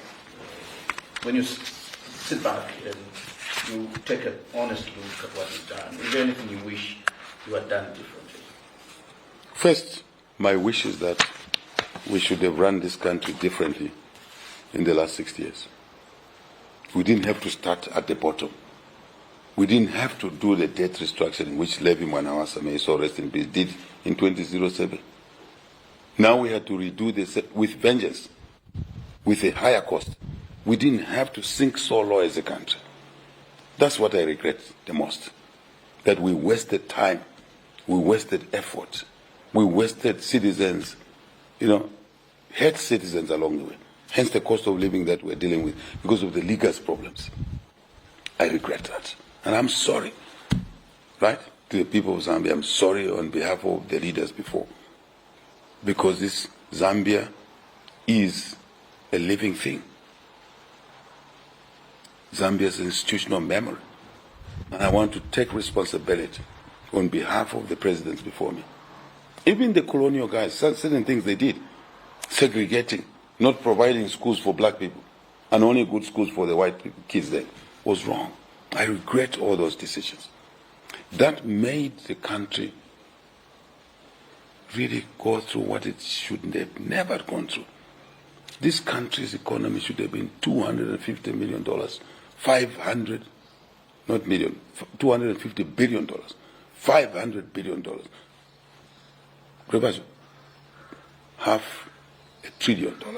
is what this economy should have been if we had run it properly.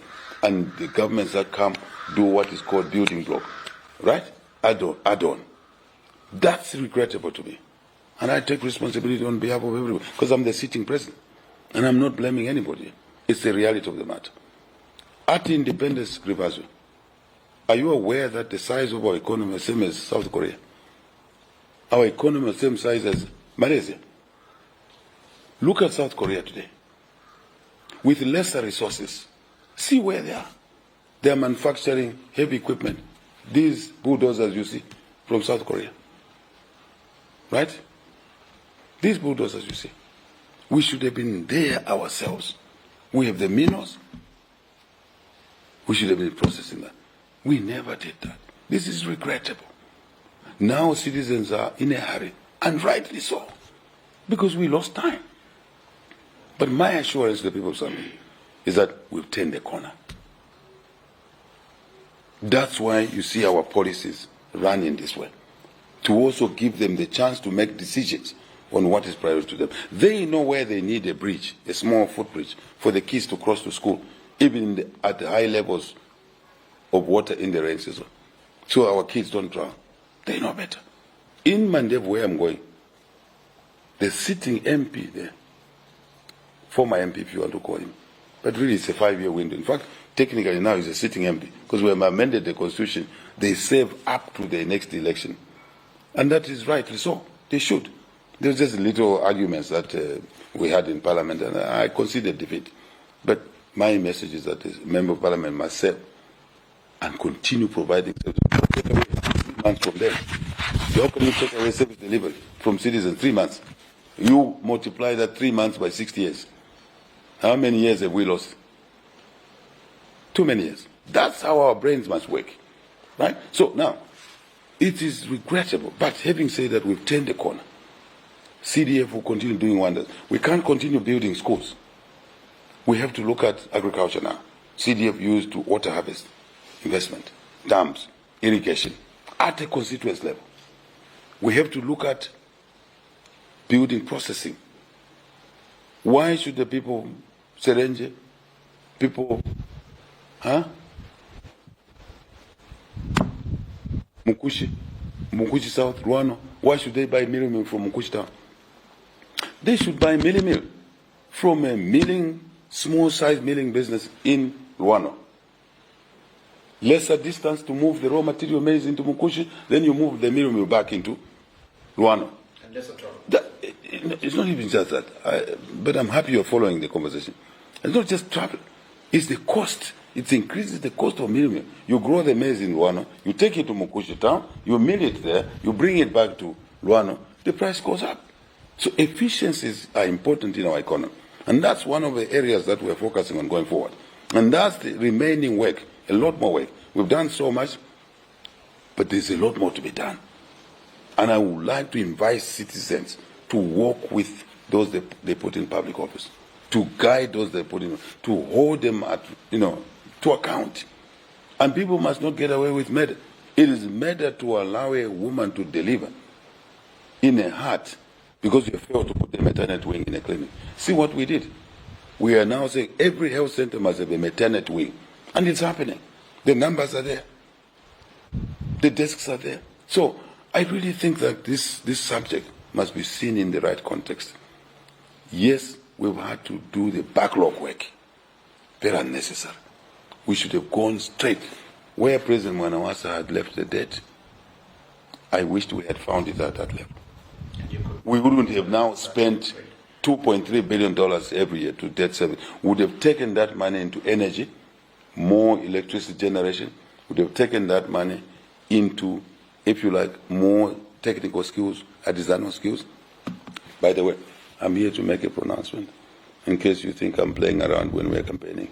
Every district will have a skills training college. Every district. So that we can train our kids closer to the environment. They don't have to be uprooted from,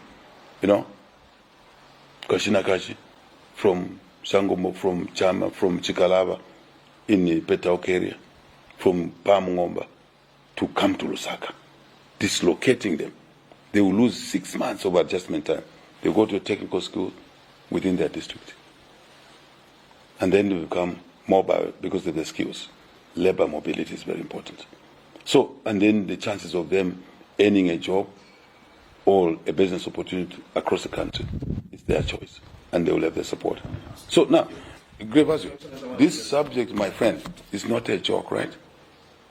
Running a country is not a joke. It's a serious business. I would like citizens to take it seriously and choose leaders, not because of where they were born, how tall they are or short, like you or me, out my big ears, or what language they speak. It is not the language, it's not the ethnic group that will deliver these things that we've talked about. It's the policy choices. It is the policy choices. And this election is about exactly that, Gravazu. We want progress. We know where to go. We want to regress, to remove meal allowances again. It is those guys that removed meal allowances. We restored meal allowances. We brought free education. You want free education? Can you imagine you ask a voter tomorrow to say, go and vote for that group so that free education is removed? Which parent, which guardian, which auntie, which niece would do that? That's what tomorrow's election is all about. It's all about that. Yeah. Some voices in the opposition are already casting doubt on the process. They cause about reason. What is your response? And I want you to marry this with a message to the viewers and listener thinking of staying home tomorrow? Being a Francophone. You know, Ravazwe, first and foremost, I want to request you to allow me to cover the vision going forward. Then I'll answer your question. Definitely. Because that will help citizens to understand what this is all about. We have come this far. We have found a mess. We found a mess. We have worked through that mess. In 4 years, 11 months. It will only be 12 months tomorrow. Every day to me matters. And to you. A day can change a lot of things. Depending on your decision making. We have come this far. We've walked this far. Cleaning up the mess. No blame game.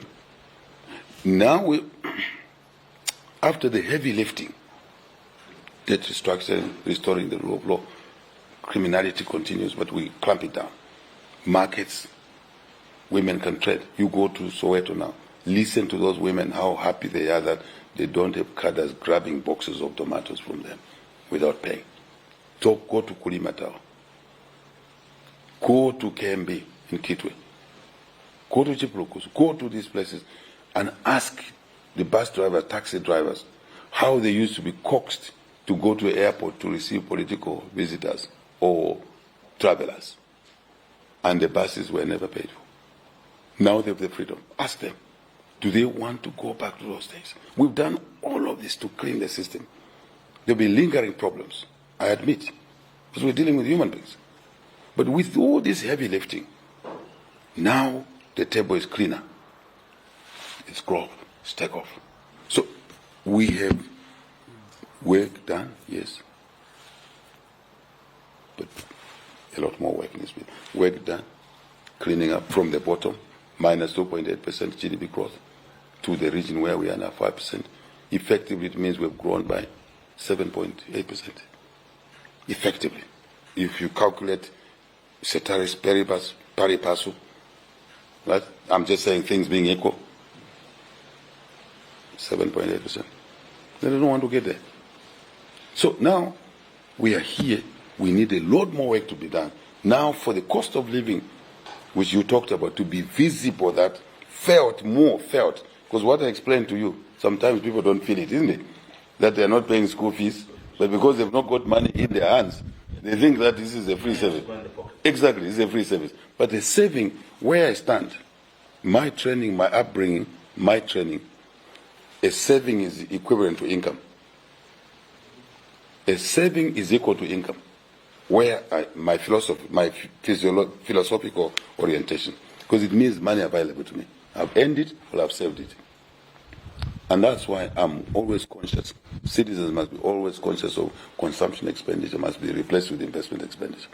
So that's a philosophical, and that's why I want to see citizens. I really wish citizens can slowly start drifting away from wastage. Even if you have money in this house, ask my wife and my workers here. I go in, I find the light on. Even if I was almost leaving, going outside, I walk back and switch off the light. I'm wasting money. I save that bill, I can use that money for something else. Right, Revazio, going forward, although we've done these things, some I regret are not being felt now because they have a lag effect. But citizens can see clearly where we were in 2021 before elections. As you can see it in inflation, 24%. Now it's 6.5. As you can see the situation in the markets, in the bus stop where there was blood, now there's hardly blood. Where you saw pangas as normal. People used to sharpen pangas in the tar road. Kwa, kwa, kwa, kwa. And then they jump in a van, drive in the opposite direction of the traffic, and they push you off the road. Don't forget about those issues. That stability is important. Now, with this environment which is stable, reasonably stable, let us now look at growth. And how do we expect growth? We have a vision of 10, 10, 5, 5, 3, 3, 3, 1, 1. In fact, no. It's 10, 10, 5, 3, 3, 1, 1. Now we've added another one. I'll tell you what it is. So, 10,000 megawatts of power, because we need electricity, investments, more jobs, more business opportunities. 10 million tons of maize. We're already on 5 million. We're ahead of schedule. Subject to the market, the demand, consumption for maize. We're ahead of schedule. To move from 2.5, 2.3 to 5 million is a step change. Now getting to where, plus the things I told you earlier, easy. I'm a cattleman. To raise cattle up to 100 is very difficult. But from 100 to 500 is easy. One day you will sit with me, I'll explain how you do that. And I tell people, one of the politicians will say, how come HH has more cattle now in the last 4 years? It's lack of understanding. It's total ignorance. If we have 2,000 cattle, to get to 5,000 is pretty easy. It's only 2-3 seasons. Only. You've more than doubled. Because if you're breeders of 1,500 and you're winning 1,300, to get to 6,000 is pretty easy. But people don't understand these things. And then you go out and make noise and start making allegations. Just sit down and ask questions. Answers will be given to you. So, 10,000 megawatts of power. 10 million metric tons. 10 million metric tons. I'm very happy you're a good student. 10 million metric tons of maize, we're getting there. 5 million tourists. When we came in Rebazio, we found that there were only 500,000 tourists. Last year, we achieved 2.5 million because of the measures we put in. These things don't just come in. What such measures like visa? We removed the visa requirements. We did a few other things. Just about 3 things we did. And the number shot to 2.5 million. Getting to 5 million now, exponential, easy. But we have to make certain investments. And you'll be seeing them in the budget. God will, courtesy of the people of Zambia, tomorrow they vote for us. They will be seeing. And you know tourism is a big employer, and they employ basic skills. So that's 3 million tons of copper. We spend time explaining. We have not talked about cobalt. We've not talked about emerald. We've not talked about, nickel. We've not talked about gold. Just copper. 3 million tons. 3 million tons of soybeans. That's the other 3. We already have orders for 2 million tons. More jobs. More growth in the economy. $1 billion of beef. Beef compartments are coming. Disease control. You asked me that question. Disease control is coming through. So many things. Straightforward. Where I sit, I know exactly. We're getting there. 1 million tons of wheat. So we don't have to import wheat. We only consume 450,000 tons of wheat. So when we get to 1 million tons of wheat, it means we'll have to export 550,000, basically. That's what it is, 550,000 tons. And more money, more export revenue, more diversification of the economy. What you see here is the diversification of the economy. That is answered. Growth is answered. Jobs is answered. Business opportunities is answered. Then we have another million, which has come through. New 1 million. Yes, new 1 million. So it will be 10, 10, 5, 3, 3, 1, 1, 1. The last one is sugar. When we put this vision, the sugar industry, Zambia Sugar and others, say, Mr. President, you left us out. We think we can achieve 1 million tons of sugar. And I said to the guys, I don't do things like that. Let's sit down. We sat down, brought them to State House. We worked out the current production, how we can get 1 million. I ticked the box. I said, good. So we've added another 1 million tons of sugar. We'll be one of the largest producers of sugar on the continent. All these targets. And the large export. Yes. This is how we should work. This is the first time this country is setting targets, delivery targets. Ask Secretary Cabinet Kangu. It's new for him, but he's enjoying it. He loves it. Because now his permanent secretaries can work towards a target. They don't have to report for work. Work does not mean grab as you. I've told the Secretary of Cabinet and the people that work with me, and the ministers, and the assistants to the President, that work doesn't mean going to an office at 8 hours, you knock off at 17 hours, then you say you've worked. No. It is the outcomes, it's the delivery. That's work as I know it. And that's why we're setting these targets, right? And you'll be a very happy man, Grevasio, citizen. These numbers we've given you targets give us an additional GDP growth of close to 40, 50 billion. And that's why we are confident with the growth of this economy. It sits in there. But we have left out a lot of things. You know what is called a compounding effect. When we take 10,000 megawatts of electricity, it means more investment in generation, in transmission, in distribution. More meters will be sought, more cables will be bought, more workers will be employed. We've not even taken the full account of that. This is the mentality of this government. So now you take me to election. But before we get to election, I will tell you that Zambia has turned the corner. We've turned the corner. The job is not finished yet. Right? We lower the cost of living. Back the cost of living. Just by producing 5 million tons of maize, you see the price of maize now, the price of millet. Have you seen it coming down? Even in absolute numbers. Normally it shouldn't come down in absolute, because inflation means the increase in the price is slower. But the absolute number does not. Remember in the beginning I talked about 1, 5 years ago, it's not the same as 1. Even the absolute number now, the price of millet has been coming down. And that's what I said at the beginning, when people say subsidized maize. I said, no, that's not the way you do it. We increase production, lower the cost of production, increase production, the price of millet will come down. It is happening. Right? Just one more issue. Jobs will come. Free education, we can sustain it and expand it. Right? We will expand it. We will strengthen our social security system. Remember we talked about social security to alleviate the cost of living, isn't it? Now I can tell you that we'll be able to sustain that. It's not just raising a policy. It is also putting parameters in place to sustain that policy. Grevasio. I've been talking for a long time. My voice is a bit stressed. But so, there it is. What else are we doing? What else are we doing? We support farmers and entrepreneurs more. And it's important to support everybody now, to build more energy security. And I think, vote for us, citizens, so we can continue. First, protect the gates. 2, continue with the progress. 3, alleviate the cost of living and create opportunities for jobs and for businesses with the laws we put, such as local content, such as positive discrimination in procurement. The future is certain and is bright for the people of Zambia.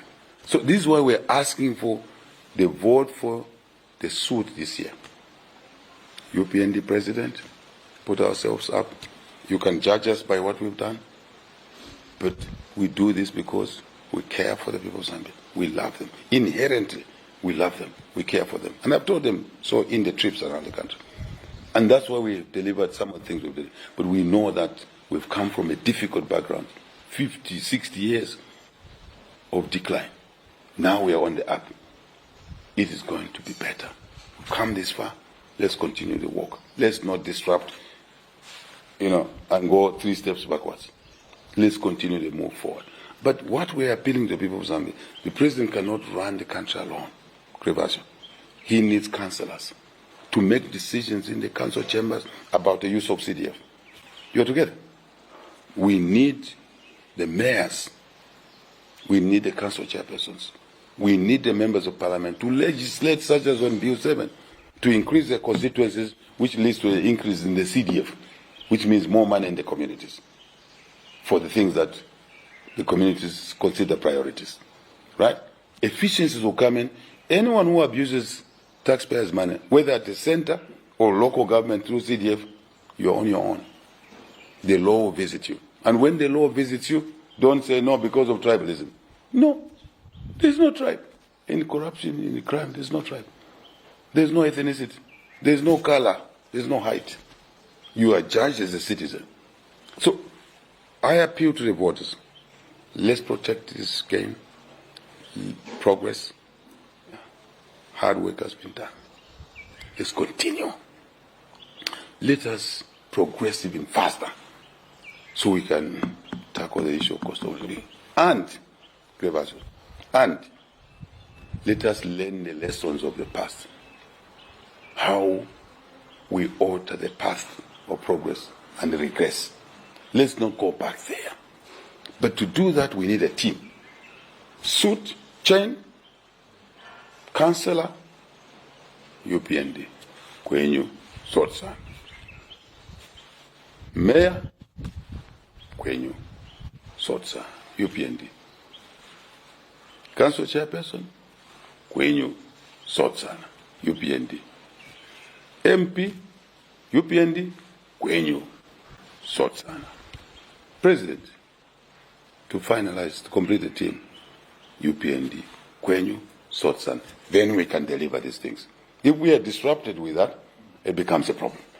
It means we cannot make decisions at the council level and in parliament that are required to support this 10, 10, 5, 3, 3, 1, 1, 1. It means we're slowing down the pace of job creation and also income improvement and opportunities in many areas. This is a story which is woven into one cloth. You see my shirt here. What went into this shirt is a lot of things. You see the way it is and stripes. There was cotton first grown here. There was a farmer. There was a chemical. There was a factory. There was a worker here. Not just at the factory, but at the farm gate, inside the farm. There was a transporter here, right? There was a customer here and a supplier. That is how the elections must be considered. It's a package. Some people are saying, oh, we will vote for the president but not the MPs. How will I legislate? I don't sit in parliament. How will I legislate to support these policies of 10, 10, 5, 3, 3, 1, 1, 1? This is why we're asking for a suit. And we have nothing against Gravazio with the competitors. We don't hate them. It's a competition to say. I want you to assure them. We should not kill each other. Look, free, fair elections are sure. We're a product of elections. Very difficult environment. I have heard people say democratic space is gone. Gravazio. What are we talking about? Were we there towards 2021? What was happening from 2011? 2015 elections, very difficult. 2016 elections, very difficult. Blood, tear gas, bullets, right? Mapenzi Chivulo, 22-year-old girl. Gracia Mataba, Joseph Kaunda, right? Lawrence Banda. These are things that really you don't see them now. And I heard somebody here issued a video the other day. Say, oh, no. HH this, HH that. And he's talking about democratic space. All you need to do is produce the videos towards 2021 election. They are there. And what's obtaining now? A lot of people will tell you that they actually feel there's no election because the noise and the tear gas that they were feeling. I see somebody here who was thrown in jail, a young man. Today he's in the embassy. Look, he's looking nice, right? How many people? This is the issue. So now, let us call things with their right names. There will be free, fair elections. But I know there are people planning violence. I want to send a message. You plan violence, you engage in violence, you're on your own. It's on this table, Gravazio, on the 16th of August 2021, when we were pronounced as winners. I sat right here. You will see that image there. You look at that image. You will see it. In your videos at ZNBC, I stood that side. I sat that side, so that image of those trees is there. Where I said to the UPND members, I know you were brutalized. I know you were gassed. I know you were beaten. I know some of you have bullets in your bodies. Peter Masson, for example, our member, still has a bullet, difficult to operate because it's in a delicate area, so the doctors have said. I know people were killed. I know. But now that we won this election, let's end this bloodletting. Do not revenge, don't avenge. It's here on this step. My members were livid with me, very angry with me. But if we had allowed chaos, retribution, we would have never made these achievements we've made. I know I was unpopular amongst UPND members because they know who was beating them in the compounds. Ikonama. So that's the same message I'm sending here. Don't sit there planning violence. Don't disrupt polling stations. Don't disrupt voting. I'm the chief shushu. I know what is happening. My friend, you can't send people to a foreign country to go and learn military skills to come and disrupt elections in this country. And they expect not to be arrested for that. You will be arrested. You commit crimes, you're on your own. Why would you send people to go and train somewhere to come and plan to kill? An opposition leader says he's prepared to kill, to be killed. Nobody wants to kill him. Now he's prepared to kill. Since there's nobody who wants to kill him, so he's willing to kill. Who is he going to kill? Fellow citizens. For what?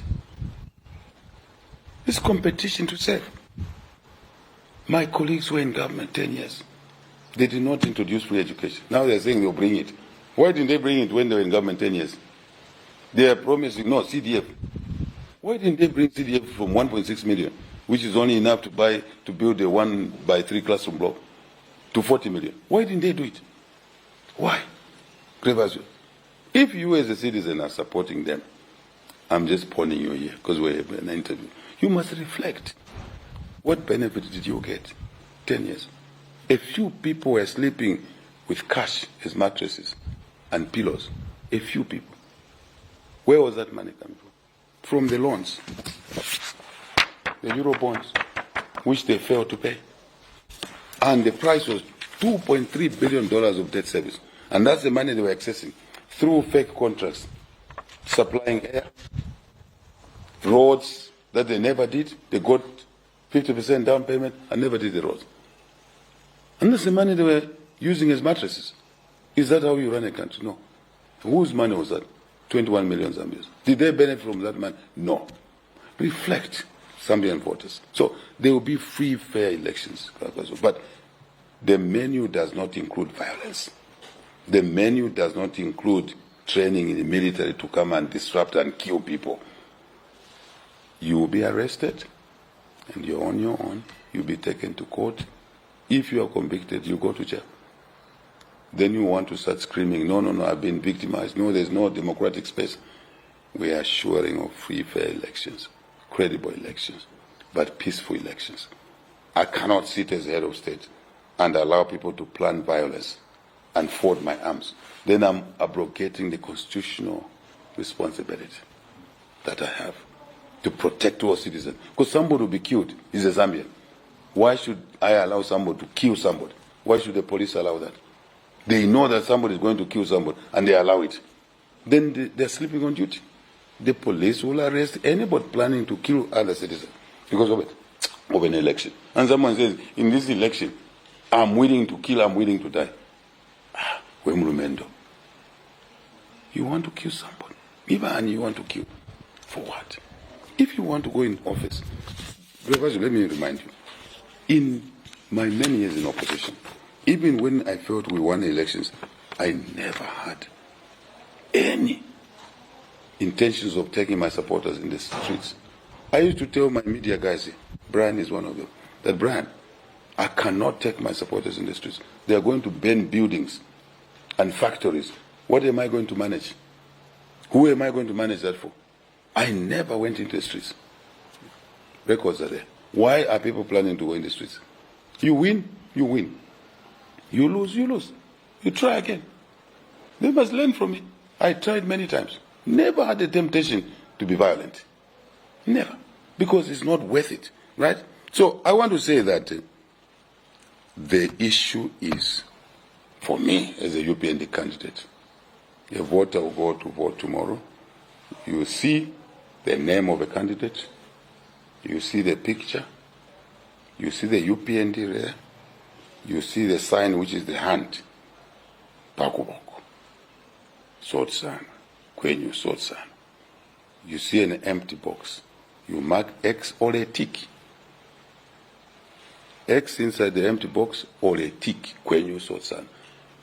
and somebody was arguing that this has been changed for UPN. No. Since 2006, look at the electoral regulations. Even a dot, you put a dot in that box, it is visible. Even a line like that is visible. It means your intentions are clear. The Chief Electoral Officer explained that. But we're encouraging our citizens to follow just a symbol. And the name, whatever level, we're voting SOTI. Because that's what it should be. I've explained why. And then put an X inside or a tick inside. It's a valid vote. And that's not me who's saying that. That's the Electoral Commission. Since 2006.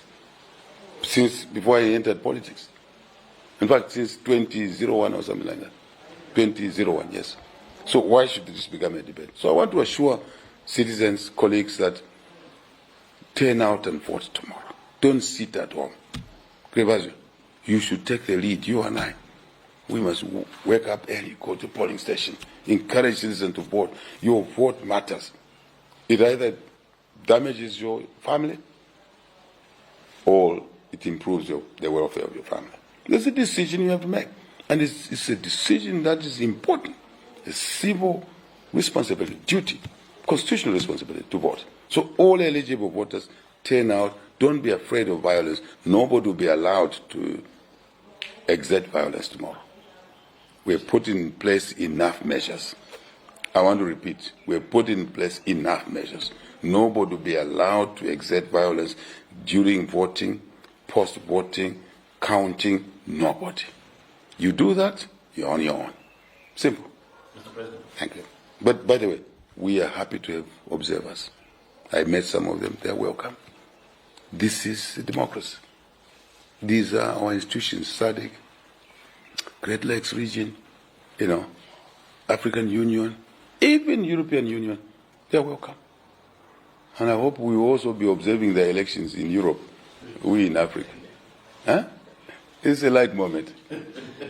Thank you. Thank you so much for the time you've given us. Thank you very much. I can only wish you all the best as you go to post. Krevazio, thank you very much.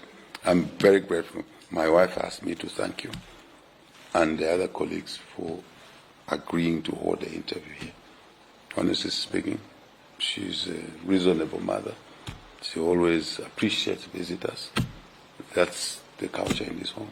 But thank you for your time and all the stations that have been able to beam us, television, radio, social media. We're very, very grateful. We want to say to the people of Zambia, your country is on the move. Believe in your country. Love your country. Do something to help your country be better than what it was yesteryears. Thank you very much. Thank you, Mr. President. God bless. God We've bless. been watching a special interview coming live to you from Community House, where we're speaking with the Republican President, Mr. Hakainde Hichilema. Wherever you're watching us from, President.